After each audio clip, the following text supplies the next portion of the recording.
Cukup? Cukup ya? Cukup sepertinya, Pak. Ya. Iya, saya yakin di sini saya hanya cuma memperjelas ibu-ibu semua pasti sudah belajar banyak di asinkron sebelumnya karena memang sudah diarahkan. Tapi jangan lupa nanti tugas-tugasnya diselesaikan biar nanti di LMS-nya tercentang semua. Terus juga untuk materi selanjutnya nanti ada asesmen, jangan lupa dibaca-baca materinya di sesi asinkron biar nanti pemateri selanjutnya tentang asesmen hanya tinggal memperjelas ataupun tinggal menambah-nambahin atau langsung berdiskusi. Mungkin itu dari saya, terima kasih. Saya kembalikan kepada Ibu Siva. Ya, baik, terima kasih Pak Ardi. Oke, suara saya jelas ya Bapak Ibu? Oke, kebetulan tadi sedikit ada gangguan dengan mikrofonnya, jadi saya harus menggunakan headset. Oke, terima kasih Pak Ardi dan Bu Herni yang sudah memberikan tadi pertanyaannya untuk Bapak Ardi. Dan selanjutnya, Bapak Ibu, kita lanjutkan materi assessment yang akan dipresentasikan oleh Bu Juni. Di sini Bu Juni akan lebih spesifik kepada assessment diagnostik. Betul ya Bu Juni ya? Iya, betul Bu Siva. Iya, oke. Silakan Bu Juni. Baik, selamat pagi Bapak dan Ibu guru hebat. Apa kabarnya? Alhamdulillah. Ya, tetap sehat dan semangat ya. Baik, terima kasih atas waktunya. Jika pada pertemuan sebelumnya kita sudah mempelajari tentang asesmen secara umum, prinsip-prinsip dan tujuan asesmen untuk apa saja, kali ini saya memfokuskan lagi membahas tentang asesmen diagnostik. Ya, namun sebelumnya kita pemanasan wajah dulu ya. Ya, karena dari tadi sepertinya tegang. Ya. Ini kebalikannya. When I say smile, you have to express angry. Oke. Tapi kalau saya bilang angry, you have to express your smile. Okay, are you ready? Smile.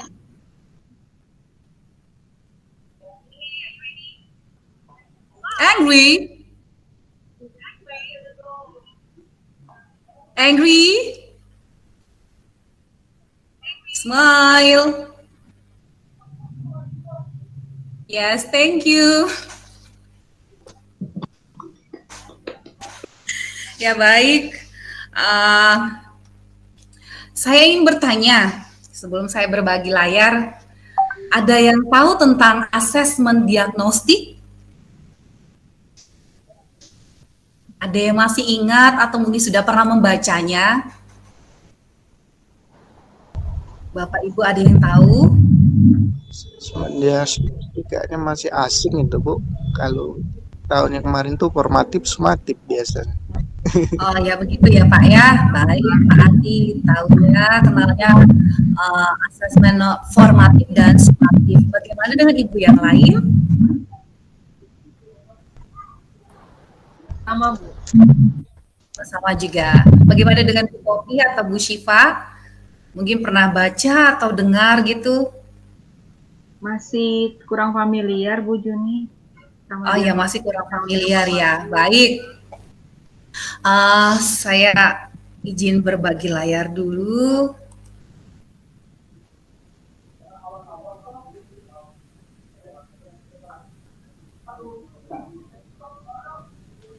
Apakah di layar Bapak Ibu sudah terlihat?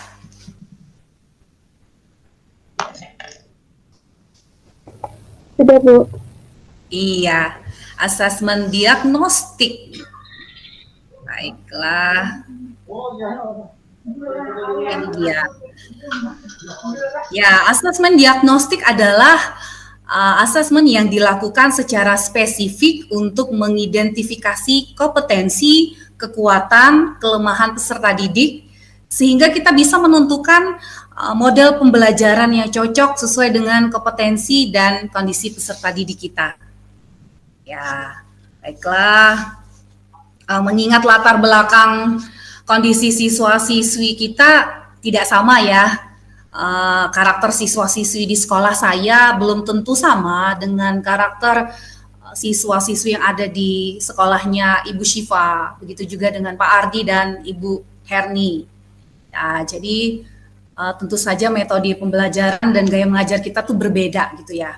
Nah, di sini saya akan membahas tentang ada 2 bagian dari asesmen diagnostik.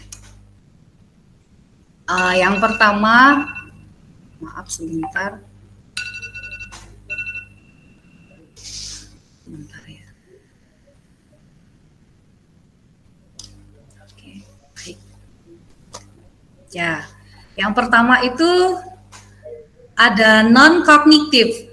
Ya, non-kognitif itu untuk mengetahui kesejahteraan psikologis dan sosial emosi siswa, kemudian mengetahui aktivitas selama belajar di rumah, kemudian mengetahui kondisi keluarga siswa, mengetahui latar belakang pergaulan siswa, kemudian mengetahui gaya belajar, karakter, serta minat siswa. Ya, di sini baik non-kognitif dan kognitif itu diberikan di awal pembelajaran. Baik, jika di sana ada kognitifnya, tujuannya untuk mengidentifikasi capaian kompetensi siswa, kemudian menyesuaikan pembelajaran di kelas dengan kompetensi rata-rata siswa, memberikan kelas remedial atau pelajaran tambahan kepada siswa yang kompetensinya di bawah rata-rata. Ya, jadi kalau di non-kognitif kita ingin mengetahui bagaimana aktivitas siswa selama belajar daring. Apakah benar-benar ikut pelajaran atau bisa saja dia bermain game online begadang sampai lupa untuk masuk kelas, atau mungkin dia tidak punya paket data. Terus kondisi keluarganya, latar belakang pekerjaan orang tua mungkin, atau juga jangkauan internet di rumahnya, begitu juga pergaulan siswa selama ini. Jadi itu mempengaruhi semua. Kemudian gaya belajarnya seperti apa? Setiap siswa itu berbeda-beda. Ada yang menerima dengan cepat, ada yang menerima juga dengan lambat. Karakternya serta minatnya pun berbeda. Makanya di sini bukan target pembelajaran yang berhasilnya, tapi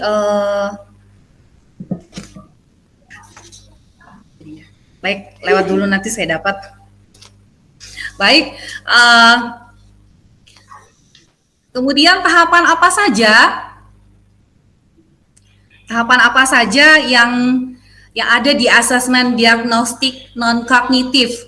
Ya, di sini yang pertama adalah persiapan dengan tujuan untuk mengetahui kondisi psikologisnya dan sosial emosi siswa, aktivitas siswa selama belajar di rumah, ya kondisi pergaulan siswa itu yang tadi. Dengan persiapannya kita menyiapkan beberapa pertanyaan. Ya, pertanyaan untuk mereka, apa yang sedang kamu rasakan saat ini?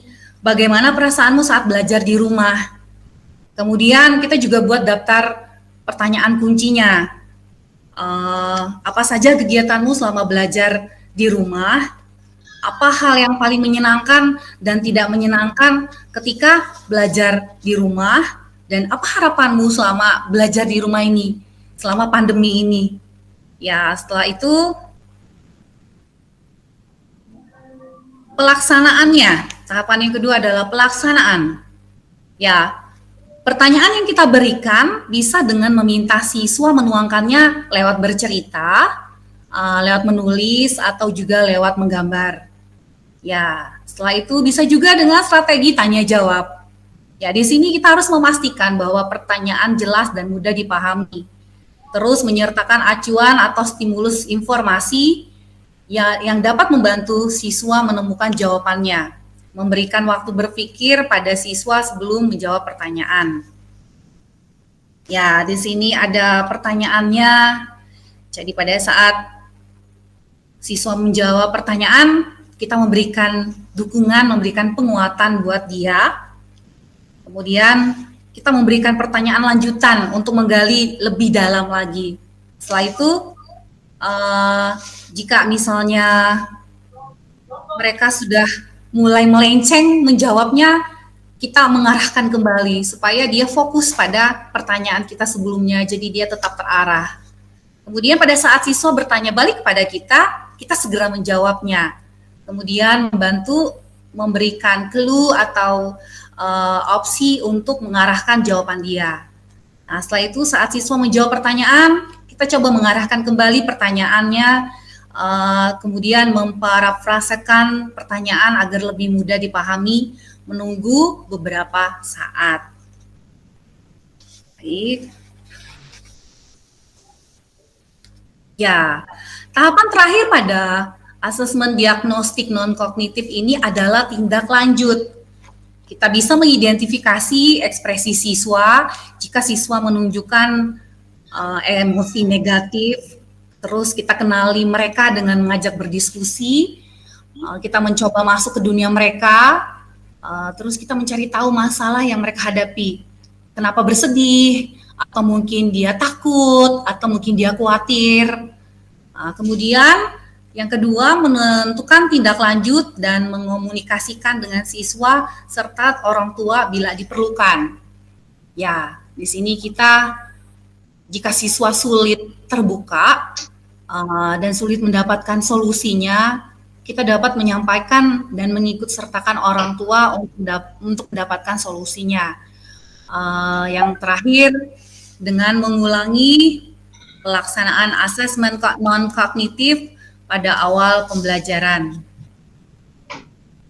Baik, sekarang kita masuk pada asesmen diagnostik kognitif. Ya, asesmen diagnostik kognitif bertujuan mendiagnosis kemampuan dasar siswa dalam topik sebuah mata pelajaran. Ya, asesmen diagnostik kognitif ini dapat dilaksanakan secara rutin yang disebut asesmen diagnostik kognitif berkala. Jadi pada awal pembelajaran, akhir setelah guru selesai menjelaskan dan membahas topik, dan waktu lain. Kemudian tahapan-tahapannya sama seperti tahapan di asesmen diagnostik non-kognitif, yaitu persiapan, pelaksanaan, dan diagnosis tindak lanjut. Ya. Lanjut, ini masih terlihat Bapak Ibu? Terlihat, Bu. Iya, ini dia tadi. Iya, ya, saya sempat hilang-hilang, lupa-lupa. Baiklah, hal penting yang harus kita ingat, guru melakukan asesmen diagnostik kognitif itu untuk menyesuaikan tingkat pembelajaran siswa, bukan untuk mengejar target kurikulum. Jadi pada asesmen diagnostik kognitif ini, kita menyusun pertanyaan. Kita menyusun pertanyaan sederhana yang meliputi 2 pertanyaan sesuai kelasnya dengan topik capaian pembelajaran baru, 6 pertanyaan dengan topik 1 kelas di bawah, 2 pertanyaan dengan topik 2 kelas di bawah. Jadi ini menjadi prasyarat untuk bisa mengikuti pembelajaran di jenjang sekarang. Ya. Kemudian berikan asesmen untuk semua siswa di kelas, baik yang belajar tatap muka di sekolah maupun yang belajar di rumah.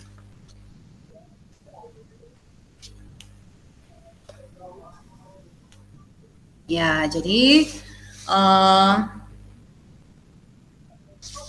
kita masuk ke asesmen diagnostik kognitif, contoh kegiatan tindak lanjut ya.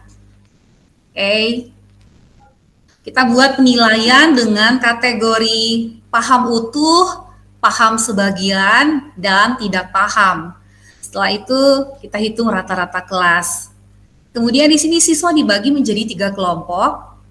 Ada siswa dengan nilai rata-rata kelas akan mengikuti pembelajaran dengan alur tujuan pembelajaran sesuai fasenya. Kemudian siswa dengan nilai di bawah rata-rata mengikuti pembelajaran dengan diberikan pendampingan pada kompetensi yang belum terpenuhi.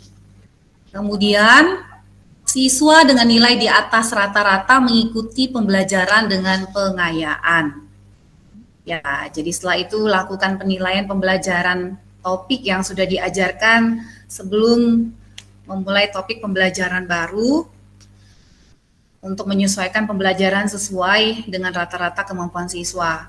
Setelah itu guru mengulangi lagi proses diagnosis ini dengan melakukan asesmen formatif sampai siswa mencapai tingkat kompetensi yang diharapkan. Ya, ini contohnya Bapak Ibu untuk asesmen diagnostik kognitif. Ya, ada tujuan pembelajaran, menjelaskan dan menentukan panjang termasuk jarak, berat, dan waktu dalam satuan baku yang berkaitan dengan kehidupan sehari-hari. Berapa panjang pensil?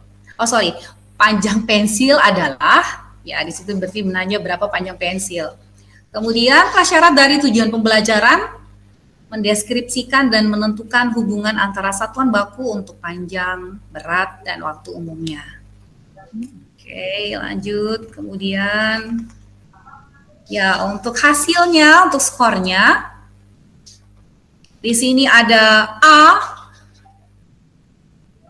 paham utuh, berarti pembelajaran dapat dilanjutkan pada kompetensi dasar berikutnya dengan tentang hubungan antar satuan baku, panjang, berat, dan waktu, serta data dan penyajiannya dalam diagram gambar di kelas 3. Kemudian yang skornya paham sebagian, dengan memberikan pembelajaran remedial dengan menekankan pada cara mengukur panjang benda dengan menggunakan alat ukur baku panjang seperti mistar, meteran, dan lain-lain. Setelah itu ada yang tidak paham.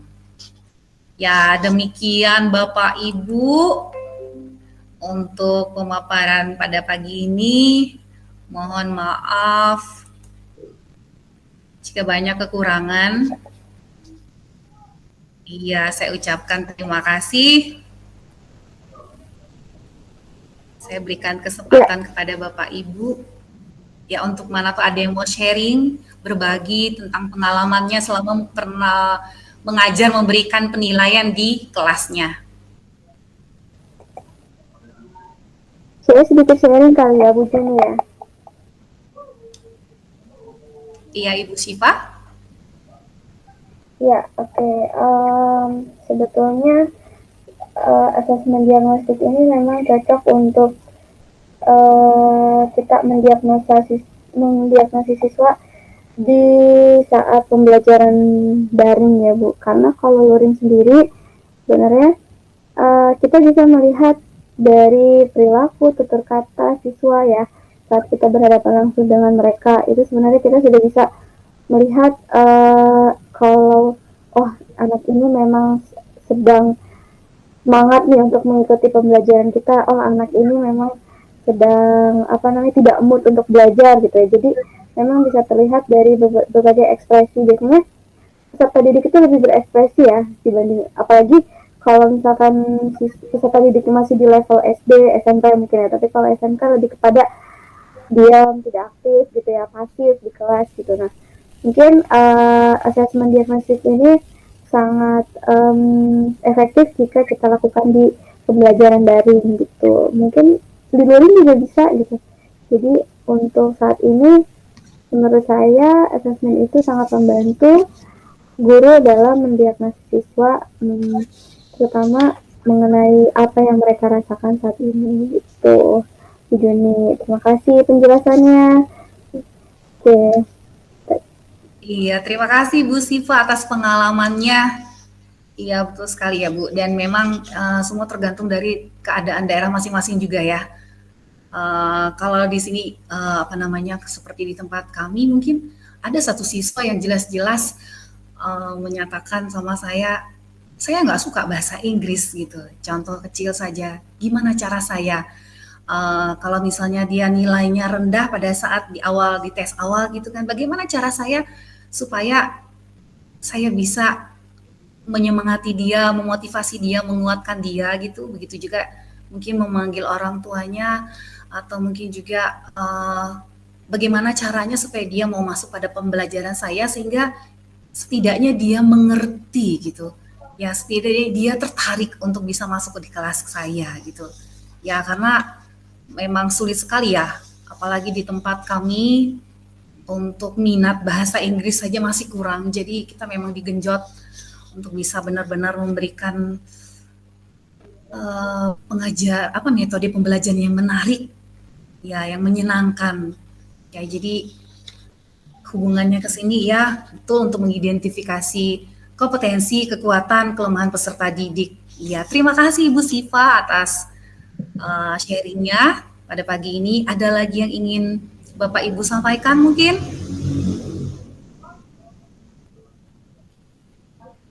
Atau sudah cukup?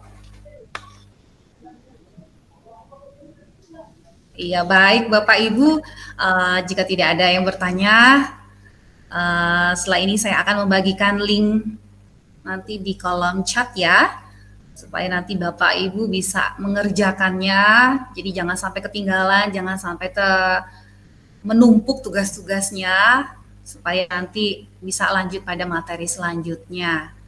Baik, kalau tidak ada lagi, saya akhiri materi kita pada pagi hari ini. Tetap sehat, semangat untuk mencerdaskan kehidupan bangsa. Ya, terima kasih. Saya kembalikan pada Ibu Siva. Ya, oke, terima kasih Bu Juni atas penjelasannya mengenai asesmen diagnostik yang tadi terdiri dari non-kognitif dan kognitif sudah dijelaskan oleh Bu Juni secara jelas. Oke, selanjutnya kita melanjut ke materi ya, yaitu mengenai modul ajar. Nah, setelah kita menganalisis, setelah kita membuat asesmen diagnostik, nah bagaimana caranya kita membuat modul ajar nanti yang akan disampaikan oleh Bu Herni, ya. Kepada Bu Herni, saya persilakan. Baik, terima kasih Bu Siva. Gimana Bapak Ibu? Selamat pagi semuanya. Selamat pagi Bu. Pagi. Alhamdulillah sehat semua ya. Amin, Iya, sehat-sehat. Luar biasa ya. Oke, kalau saya punya moto SMK bisa ya kan? Oke, jika saya sebutkan kata SMK, tolong Bapak Ibu bilang bisa. Oke, siap Bapak Ibu? Siap. Oke, SMK Bisa. SMK Bisa. Hebat. Hebat. bisa. Oke, baik terkendala dengan jaringan ya. Mohon maaf Bapak Ibu. Oke, baik. Sebelumnya izinkan saya memperkenalkan diri terlebih dahulu. Perkenalkan, nama saya Herni Dinasti. Saya biasa dipanggil Herni atau Bu Herni. Saya dari SMK Negeri Kota Tangerang, 3 Kota Tangerang Selatan. Saya tinggal di Tangerang Selatan di daerah Serpong BSD. Jadi baik Bapak Ibu, bagi Bapak Ibu yang mampir ke daerah Tangerang Selatan, mangga silahkan mampir ke sekolah kami di SMK Negeri 3 Kota Tangerang Selatan. Oke, itu saja perkenalan dari saya. Mohon izin Bapak Ibu ya, saya share screen tentang materi modul ajar. Modul ajar ini merupakan apa ya istilahnya senjatanya, kalau saya bilang senjatanya para guru untuk mengajar. Oke, kita share screen-nya.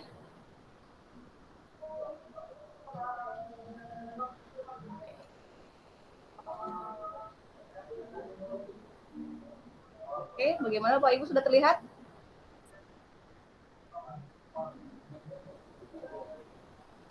Modul ajar sudah terlihatkah PowerPoint-nya? Sudah Bu. Oke, baik. Modul ajar. Nah, yang tadi saya bilang modul ajar ini kalau saya boleh katakan merupakan senjata bagi para guru untuk mengajar. Karena apa? Di dalam modul ajar ini paket komplit kalau saya bilang ya, paket komplit semua ada di modul ajar. Oke, baik. Sebenarnya apa sih modul ajar? Saya yakin Bapak Ibu sudah tahu modul ajar. Oke, untuk memperjelasnya kembali, modul ajar apa? Mari kita lihat. Yang hari ini akan kita pelajari adalah konsep modul ajar, kemudian komponen modul ajar apa saja. Oke, kita buka yang pertama. Oke, konsep modul ajar. Jadi, modul ajar ini alat. Nah, yang tadi saya bilang kan alat atau sarana media, metode, petunjuk, dan pedoman yang dirancang secara sistematis dan menarik. Modul ajar ini implementasi dari alur tujuan pembelajaran, di mana alur tujuan pembelajaran ini merupakan pengembangan dari capaian pembelajaran. Nah, capaian pembelajaran ini isinya apa? Termasuk dalam isinya itu, isi capaian itu berkaitan dengan profil pelajar Pancasila. Jadi materi profil pelajar Pancasila, materi capaian pembelajaran, dan materi alur tujuan pembelajaran ini saling berkaitan dengan modul pembelajaran, modul ajar. Nah, makanya tadi saya bilang kan, modul ajar ini paket komplit karena udah ada alur tujuan pembelajaran, ada capaian pembelajarannya, beserta profil pelajar Pancasila, sudah lengkap. Nah, bagaimana menyusunnya? Modul ajar ini disusun sesuai dengan fase atau tahapan perkembangan peserta didik. Gitu. Jadi disusunnya berdasarkan perkembangan, tahap perkembangannya seperti apa. Jadi tidak istilahnya, kalau bahasa saya tuh ujuk-ujuk tiba-tiba muncul tahapan atau fase yang tadi saya disampaikan oleh Pak Ardi, bahwa ada fase-fasenya, ada fase A sampai dengan fase F gitu. Oke. Baik, berikutnya adalah komponen modul ajar. Modul ajar ini terdiri dari tiga komponen. Nah, komponen ini apa saja? Ada yang pertama merupakan informasi umum. Ada informasi umumnya, ada komponen intinya, dan ada lampirannya. Nah, yang termasuk ke dalam informasi umum ini ada identitas sekolah, dari mana ini sekolahnya di mana, kemudian boleh ditambahkan dengan siapa penyusunnya, boleh. Nah, yang jelas yang paling utamanya ada identitas sekolahnya. Kemudian berikutnya ada kompetensi awal. Kemudian apalagi ada profil pelajar Pancasila. Nah, masuk lagi kan profil pelajar Pancasila. Ada apa lagi? Ada sarana dan prasarana. Ada apa lagi? Target peserta didik. Kemudian model pembelajaran yang digunakan. Itu adalah informasi umum. Nah, komponen inti apa saja? Pertama ada tujuan pembelajaran. Ada pemahaman bermakna. Yang berikutnya ada pertanyaan pemantik. Ada lagi persiapan pembelajaran, kegiatan pembelajaran, assessment, pengayaan dan remedial, serta refleksi peserta didik dan guru. Itu untuk kompetensi komponen intinya. Nah, yang ketiga adalah lampiran. Lampiran ini berisi lembar kerja peserta didik, ada bahan bacaan guru dan peserta didik, ada glosarium, dan ada daftar pustaka. Oke, bagaimana sih? Apa sih identitas sekolah itu seperti apa dan lain sebagainya? Oke, mari kita lanjutkan ya Bapak Ibu. Oke, untuk yang pertama. Nah, di informasi umum ini ada yang disebut dengan identitas modul. Jadi, ada dituliskan, ada nama penyusunnya siapa, institusinya dari mana, tahun disusunnya kapan. Gitu. Jadi, ada jenjang sekolahnya SMP, SD, SMP, SMA atau SMK, kelas berapa, alokasi waktunya dan sebagainya. Ini untuk identitas modulnya. Oke, yang berikutnya adalah kompetensi awal. Kompetensi awal ini apa sih? Ini merupakan pengetahuan atau keterampilan yang harus dimiliki oleh siswa. Jadi sebelum dia belajar topik tersebut, dia harus tahu dulu, dia harus paham atau harus mampu apa dulu gitu. Ini kompetensi awal. Jadi ukuran seberapa dalam modul ini nanti akan dirancang oleh guru. Ini untuk kompetensi awal. Baik, yang berikutnya adalah profil pelajar Pancasila. Nah, disinggung kembali kan mengenai profil pelajar Pancasila. Jadi P3 ini atau profil pelajar Pancasila ini harus tercermin atau dapat tercermin dalam metode pembelajaran.